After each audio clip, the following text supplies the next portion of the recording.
Food in my teeth. Me too. Hello, hello, and welcome to another Do As We Do Live Friday. I'm that Kimberly, and this is, or also known as my mother calls me, Kimberly Scott. And my co-host with me, Jill Armijo. Jill. Thank you for joining me. She is a professional coach and has first-hand experience at being a caregiver multiple times, right? And we are here today. We're here every Friday. We are here today to share everything around caregiving, helping those who are family caregivers, giving them support, tips and tricks and stories from other caregivers to spread awareness and education around family caregiving because it is something that more and more people are actually being thrown into, or at least they're coming out and talking about it now. But we know that there is a need, and we're here for them, as well as Do As We Do. Around Do As We Do is a nonprofit that was started like in 2020, so we're going on 2 years, and our first and foremost mission is to financially support those family caregivers who have taken on that task, as well as give them education and resources, connection, a community to help them in their caregiving journey. So, um, with that said, our topic for today is 10 things, so that I don't get it wrong, Jill. Why don't you tell me? Why don't you take that one? 10 things what? Well, I had originally written it 10 things we can forgive as caregivers that other people say to us that are kind of We don't like it. examples of how they don't really understand what caregiving is about or what it's like to be a caregiver. Sometimes it's from ignorance. Sometimes it's just because they really don't have a clue. And sometimes they're just judgmental, critical, but usually they're just doing their best and they just say dumb things that people say, and we just get super tired of hearing about it, or we just don't like hearing about it. But we can forgive them, and we can deal with it. So 10 things, basically, in my words, I would say 10 things as a caregiver I wish people would not say to me. yeah, there you go. And Jill's going to coach me on how to deal with that, because it is definitely a part of your journey that you have to, or I should say, as for me, it's been a part of my journey to seek to understand and, give the grace, not just to myself, but to others, because they, I know they mean no ill will. There's Laura. Hi, Laura. Hi, Laura. Thank you for joining us. So we are live from Facebook, Jill's YouTube, Do As We Do's YouTube, Twitter, and LinkedIn. So wherever you're watching us from, please, leave a comment, ask a question. If you find this information valuable, share it with a friend, a family caregiver, as well as maybe hit that follow or subscribe, so notifications will come through when we do go live. We are going live every Friday. We're going to be changing the time up, but we'll let you know. So let's jump into this topic. The number one thing for me that it drives me crazy when people say to me, and when I say, well, I'm a caregiver for my mother with dementia, and they look at me with a sad face, or they say, oh, I'm sorry, like she's already dead. That's me. I mean, it just, if I know people, the person that says it to me, I usually will come back with a witty, like, oh, that's why God gives you children, because one of those people are going to be take care of you. But I struggle to not say something mean to somebody I don't know that says it to me. Yeah. So that's the number one for me. That's fascinating that that's the number one for you, because that's not my number one, but I totally get why it's the number one for you, because I get that all the time. Oh, I'm so sorry. And I'm like, well, at least he didn't die in the war. I'm really glad that he's still here. Yeah. And that kind of, that goes for people with dementia too. And all kinds of people, if they have cancer or whatever, like, people who think it's a terrible thing that we have this loved one that we're taking care of don't realize that we're just really glad they're still here with us. Yeah. And we're glad they didn't die of a car accident when they were 20 and we missed Yeah. out on even knowing them. We're just glad they're here, and we're glad that they have us to take care of them because we love them the most. Yeah. Like, Yeah. It's an honor to be their caregiver. And yeah, so let's, so I'm going to coach you on this, right, Kimberly? Okay. So First one. Yeah. So Kimberly, why does it bother you that people give you a sad face and say, "Oh, I'm sorry"? Because I don't want anyone to feel pity. And when they say that, that makes me feel, like they're, their reaction makes me think or feel that that they do feel pity, and that it's not real sincere.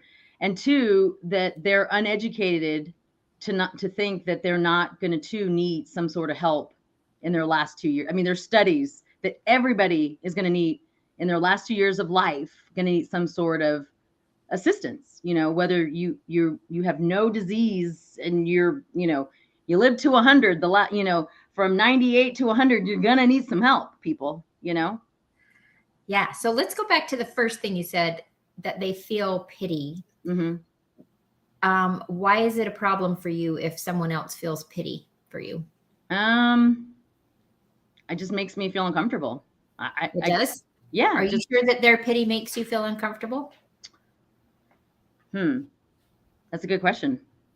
What if it feels like they pity you, but really they could care less and they're just acting like they pity you because they think that's the right thing to feel? Can you honestly feel anything because of their emotions or their thoughts about you? No. Nope. Other people's emotions do not jump into our bodies. Mm-hmm. There are people called empaths, and they're very sensitive. Humans are amazing at interpreting each other's facial expressions and body language and reading between the lines and all of those things.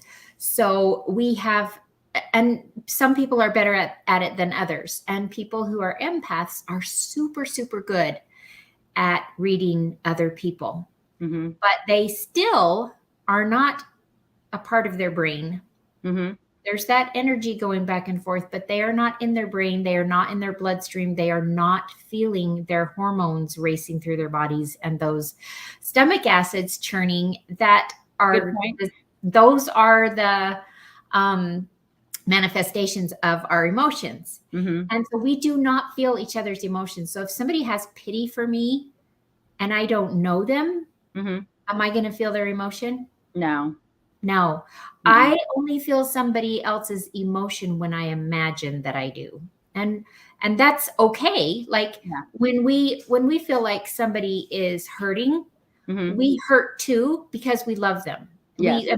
We imagine how that must feel. And we're like, oh, I wish that was me instead of them, because we truly love them. And we would rather feel that terrible pain of that, splinter or whatever that our 3-year-old has. Unless you're a narcissist and unless you're a narcissist and you would rather they have the pain than you have. Correct.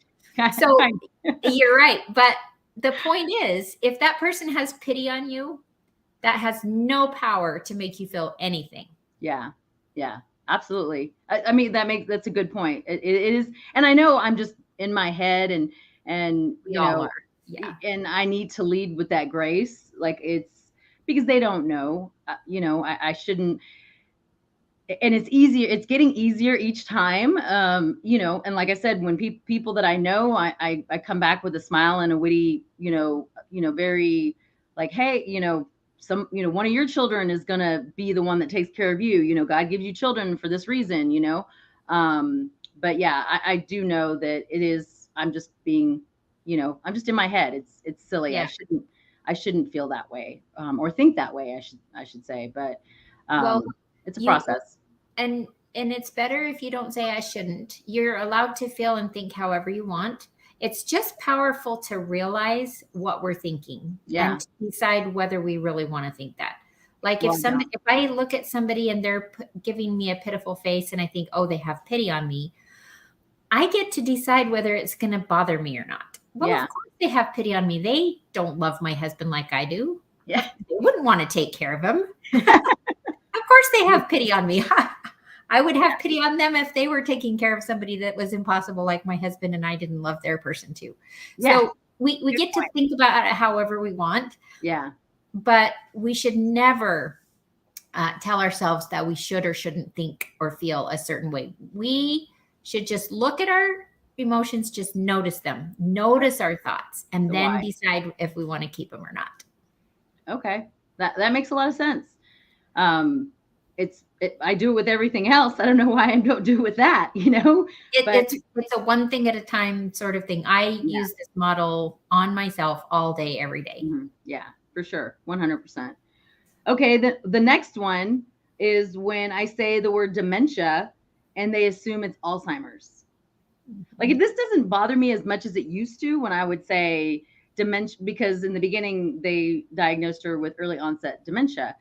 And the more I dug into it, well, one, it was a practitioner I should have never listened to, but her general practitioner. But the two is dementia is a symptom of so many other diseases.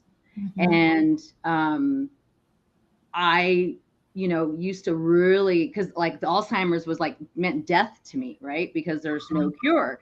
Well, there's a cure for dementia. Dementia can be reversed because you can have dementia means cognitive loss or cognitive memory, difficulties, whatever, but memory loss. So you can reverse, that, because you can have dementia if you're an alcoholic. You can have dementia if you have a stroke. You can have Lewy bodies. Comes, a symptom of that is dementia, memory loss, people. So that used to really bother me. It doesn't anymore. I think the more that I've dove into things, because So I felt why do you think that it doesn't bother you as much now as it used to? because I understand that that people don't know. Exactly. People don't know. People don't know the difference. And I think at first, we are a little bit uncomfortable about our loved ones' situation or their diagnosis. And since we're uncomfortable about it, then when other people demonstrate their ignorance, we just really kind of get on we believe it too, like, oh, this is a bad thing. And my loved one shouldn't have this terrible thing. And so that's probably why you don't feel that strongly about it anymore.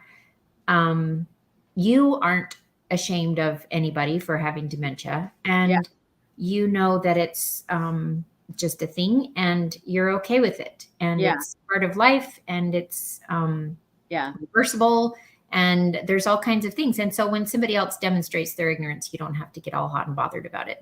Not for sure. But it is definitely very in the beginning, and because there's a stigma to it as well, unfortunately, really a stigma to all kinds of, a stigma to just about everything that people, whether it's a disease or it's a condition or whatever, if they don't know about it, there's a stigma, there's fear, there's ignorance, and I have to understand that. So I've definitely, worked through that one more so. I don't jump on people like I used to about it. Then the third one was, and this hasn't happened very many times, but maybe it's time to put your loved one in a nursing home. Oh, I've heard many versions of this. Oh, I could never do that. Things like that. Yeah. So where do you think that comes from, and what do you make that mean about you? Well, I think in two different scenarios. One was because she had a bad episode, and I didn't prepare the person, because this person was taking care of her or going to be watching her for the weekend or something, and I didn't prepare that person well enough. So it bothered me because like it was only one episode, but it's not her, it was not their fault. Like, they didn't know any better. I did not do a good job. And I claimed and apologized, not with this word, with this sentence, this was, separate, but about not doing a good job in communicating, times of day when it came to, her being dropped off, or, and how confused she can get after 4 o'clock. She doesn't necessarily get sundowners or whatever they call it, but she does get confused and does, there is that, the her being in a familiar place around familiar people in a place where she feels safe is very important after a 4 p.m. Even 5 is pushing it, but so I think it was just because for me it made it feel like I was doing a bad job. Yeah, that is the root of why that makes you upset. If somebody says, "Oh, I could never put my mom in a nursing home," or whatever that was, if you are doubting your own decision or your own value to your mom, or your capacity or ability or your own judgment, if you're judging yourself, then you're going to take it out on somebody who's additionally judging you, because you're like, yeah, they're kind of right. Like, you inside, you think they're right. And that hurts. Yeah. Because you're judging yourself. You're being really harsh with yourself. Yeah. And I did have a lady that I coached whose entire family was like, "Oh, how could you?" And it was her son. He didn't have dementia. He was, congenitally disabled. And she took him to an adult facility during the days, and they kept him there during the week. And then he would come home and visit on the weekends. And it was amazing for her, because she had a much better relationship with him than she had when she had to take care of all of his needs. Yeah. When someone else was on board taking care of so many of his needs and regulating his schedule and everything, and then she could just come in and be, just talk to him and just have fun with him and take him places and do things and have ice cream, whatever. She had so much more fun with him. But when she first came to me to be coached, she was so mad at all these people who said, "Oh, I could never put my son in a home like that. I would keep him at home." And they say that out of ignorance, of course. Yeah. But why did it bother her? It bothered her because she still wasn't comfortable with her decision. She still felt guilty. And she told me, "I feel guilty that I've put my son in this home." And I said, "Well, do you want to keep feeling guilty? And, that's up to you. If you want to feel guilty, that's fine. But, you don't have to feel guilty. You can see how much better of a mom you're being, how much more you enjoy each other's company when someone else is taking care of all of that stuff for him." Yeah, that's true. I could understand how that, and mine was just out of, because it was just a one moment thing, that this occurred. And, or if people were to ask me, will you ever put your mom in an assisted living? I know there's a time when, that will come when she can no longer because my mom can get up, down, she can, change, she can, wash herself and clean herself and all that, but there's going to come a time when she can't, right? And she's going to need 24. That's going to mean 3 shifts of multiple people. Right. You can't do it by yourself at some point. And I won't feel guilty. It will be hard in the beginning to do it, to make that, I know, rip that Band-Aid is like what I like to call it. Yeah. However, I know that it would be the best thing for her, because that's, like you said, 3 different shifts of 3 different people. And it's not right to think that I can do that all by myself. Or that you should. Or that I should, right. So there's absolutely no reason that somebody should feel guilty or that they should take it personally when somebody else says, "Oh, I could never do that." You can kind of just laugh inside and say, "Yeah, whatever. You don't know what you're talking about." You don't have to get all pissed off and offended and stomp the ground. You can just kind of chuckle to yourself. Yeah. I mean, they don't know. And I do feel that the old days of everybody putting this disease and caregiving in a box of like, this is how it should be, is gone and should be gone. And we should be talking about it in an individual, because every patient, every person who has dementia, some form of dementia, Alzheimer's, it's their situation is 100% different than the person standing next to you situation. Exactly. Same Every thing. situation is unique. Every family dynamic, every caregiver interaction, Correct. every behavior of the one with dementia, all unique. Yeah.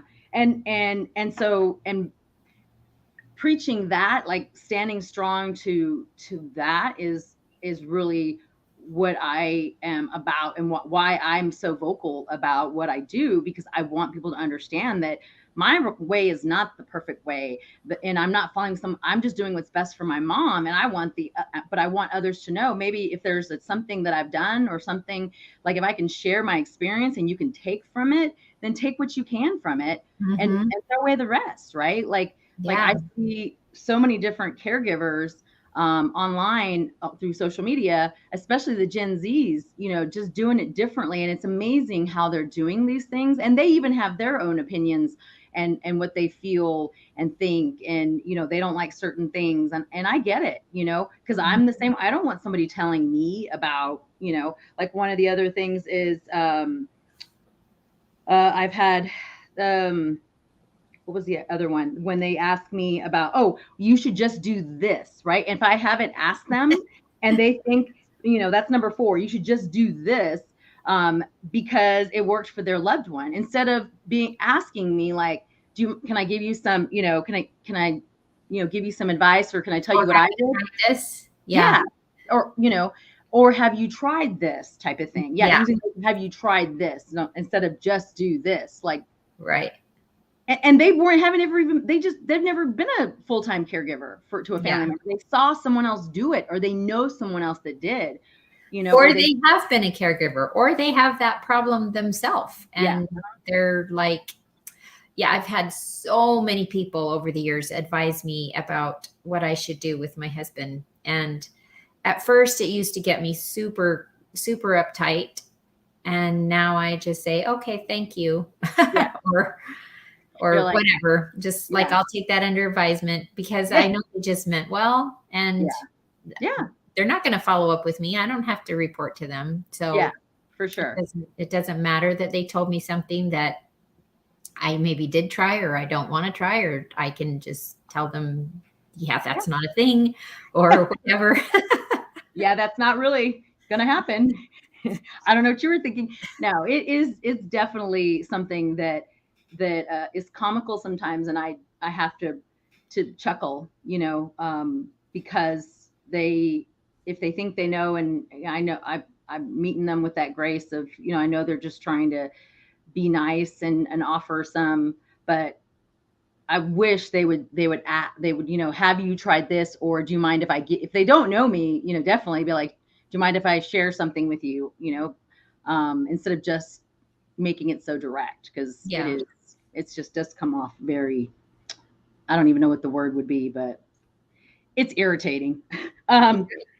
Number 5 is when you're not, when they thought, oh, well, I didn't think you would like for an event, and for some sort of outing or something that you would normally be invited to, and they don't invite you. They say, oh, I didn't think you would want to come or could come, well, but you didn't give me the chance, just, yes, I know I always ask if I can bring my mom with me, because she's a very social person, right? Even though she'll just probably sit in the corner or whatever, or off by the side, I sit with her, but I always ask if she can come. And if it's not really friendly in that manner, where it would be too loud or too hot or something like that, then, I'll try and get somebody to watch her for a couple hours, but give the caregiver the choice, because we need that outing, right? Like you need that interaction with other people. Yeah. So what did you usually do when people would not invite? I kind of had the opposite. I've just had to turn down probably 99% of all the invitations that I've had to go do fun things. Actually, I didn't have to. I chose to, because I early on, my husband's first symptoms were controlling behavior, jealousy, suspicion about any activities. If I was late for just a few minutes, or if I, like when I was first starting out in my career, and I worked at a outpatient therapy clinic, he would say, "Do you massage men?" I'd be like, "Yeah." "Do you enjoy it?" Like, "Well, I enjoy that I can do something that makes them feel better." And they're like, "What do you mean feel better?" Like he was just so confrontational about it. And so when people would invite me to things, I'd be like thinking in my head. So I gave myself my own eggshells to walk on. I would think about all the bad situations that could come if I went to this event and came back, and what would my husband think and say and do and bother me with. And so I just got in the habit of just saying, no, I really don't want to go do that. And I deprived myself of many years of social interaction. And then 5 or 6 years ago, when I met my coach, she saw what I was doing to myself and she instructed me on it. And so I am so much more social now. But I did limit my social interaction, and people knew, yeah, don't invite Jill. Yeah, don't invite Jill to that. Yeah, don't invite Jill to that. And so I had to stick myself back in there. So moral of the story is, if you're feeling like your friends have abandoned you, or if you feel like they're ignoring you, or if they think, oh, well, they probably can't do that. Like Kimberly was saying, don't invite Kimberly because she can't do that, or her mom can't do that, or whatever. You just have to be proactive and call your friends and say, hey, what are you doing this Friday? You need to get in there and figure out what's going on in your circles, in your family circles, or your friends, or whoever you want to hang out, and invite yourself, like Kimberly was saying. Just, hey. Yeah. I always throw it like, hey, if you're doing anything this holiday weekend, we're just, I can hang one day, let me know, which, I'll make arrangements. I definitely have become more of, because it definitely used to hurt my feelings. And then I had to get over that and be like, just tell them, like you would normally be invited to these things. Just tell them, hey, yeah, like, and we can invite them over. Yeah. So my husband can't tolerate visitors at all. So every house we live in, he has his own room, and he has his earphones, and he can go in his room if I invite somebody over. So I didn't invite people over to my house for many years either. But when my kids were teenagers, I thought, that's not a life for a teenager. They need to be able to just pop in after a date, or they need to just be able to bring their friends over after school or whatever. Yeah. And so that's how we started the habit of Joe just going to his own room with his earphones. And so we have limited interaction where people come to our house because of that. But I, stood up for myself and decided, well, I want my friends to come over, period. You don't have to participate, dear. You can go drive around in the car while we're doing our little Tupperware party or whatever, but I'm going to do what I need to do for myself. And so you can invite people to your house and say, see, this is my mom and she's having a blast, just hanging out with people. And maybe she's not saying much, but I did that. I did that a lot the first time, because I like to cook now. And so, and I've always loved to entertain. So I definitely make it more around, having her, and if we can play cards and include her, because that's something she's always loved to do, is play, different card games, betting with pennies and, stuff like that. She's definitely Uno. She's definitely about that. So I did do a good job. I haven't done it in our new place, but I definitely know that is something that I can do with her, So can I just say one more thing about this one? Many of you possibly have your loved one's bed right in the living room, because it's either upstairs or downstairs or right in the entryway living room. I know many, many families have their loved ones oxygen and IVs, whatever, set up right there in the living room, because that's the best place for it. And this is a way that we can be proactive in getting rid of the stigma. If you invite your friends over and you are not in any way, shape, or form ashamed that your loved one is sleeping in the living room and there's all this stuff hanging around, and you can still have a good time and have some drinks or coffee or play Uno or whatever, that is going to help tear down the stigma that if there's something wrong with me, especially in my brain, that it's shameful. It's not. And we need to share our lives with each other in all of its raw form. Yeah. All of it. Invite your friends over if you're comfortable. If you don't want to, don't. But don't be scared. Well, are there any, like, what are some of the other ones that you wrote about? Just for the sake of time, I don't want to kind of go over, but we got 5 more we need to put out there. Oh, well, I don't have to talk about anymore. We can maybe include the blog post that I wrote those things on, just put it in the show notes. Okay. I am going to go babysit in 29 minutes. So I don't feel the need to keep people too much longer. I think they probably got the gist from what we were talking about what you should do with things people say and do. You get to decide, what does that mean about me? What am I making that mean? I'm probably making it mean a lot different things than what other people, or how does that affect me? For sure. Why is that a problem? Just ask yourself those kinds of questions. Why is it a problem that this person is saying this thing to me? And then you can figure out what your thoughts are about what you think they're thinking.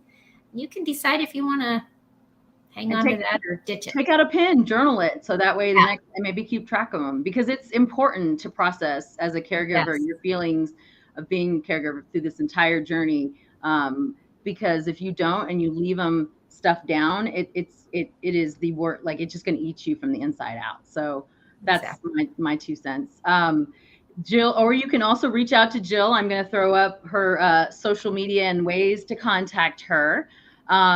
Real quick, we also are doing a Do As We Do giveaway, as well as what's the word I'm looking for? We're raising money and then giving it away in November for National Family Caregiving Month. So I'm going to put a link in. I've already put one link in the comments, but I'm going to throw up another one, and they're in the show notes, that you can either donate. And thank you to everybody that has donated, up to now. And we have more money than that, but I'm thankful for the 5 donors that have definitely donated. And I'm going to put this link in where you can either donate or apply. We want to give this money away. That's why we raise it, to give it to caregivers. Just in time for Christmas. Just in time for Christmas. So please, please, please, share this. We want to be able to give this money away. Here is the link. So you can also go here. This has whether you can either donate, you can apply, and you can connect with us as well. And all the different places that Do As We Do is located. I'll throw up our handles here as well. And again, we appreciate you. We did go over some time, but like Jill said, process, think about why it is that it's making you feel whatever they're saying, why it is, and lead with grace. Just remember, it's not intentional. And if it is, gotta feel sorry for those people. Yeah. I don't know what else to say, but we will be here next Friday. We'll put out what time. It's going to be a little bit later than normal, but or it might be Saturday. Yeah, or it might be Saturday. Yeah, but it works out. Let you know. Yeah. So thank you again. Thank you, Jill. We appreciate everyone. And if you watch us on the replay, make sure that you put #replay where you watched us from. And until next time, remember, sharing is caring. And it's not about if you live. It's about if you die. No, it's the other way around. It's about if you die, not about if you live. It's about if you live. See? Woo! I always mess that one up, Sam. And that's okay. It's kind of a concept. one of our volunteers, Sam's, always gives me a hard time. Let's see if she's going to get it right this time. So thank you all. Have a great Friday, a great weekend. See you next week. Bye. See you guys.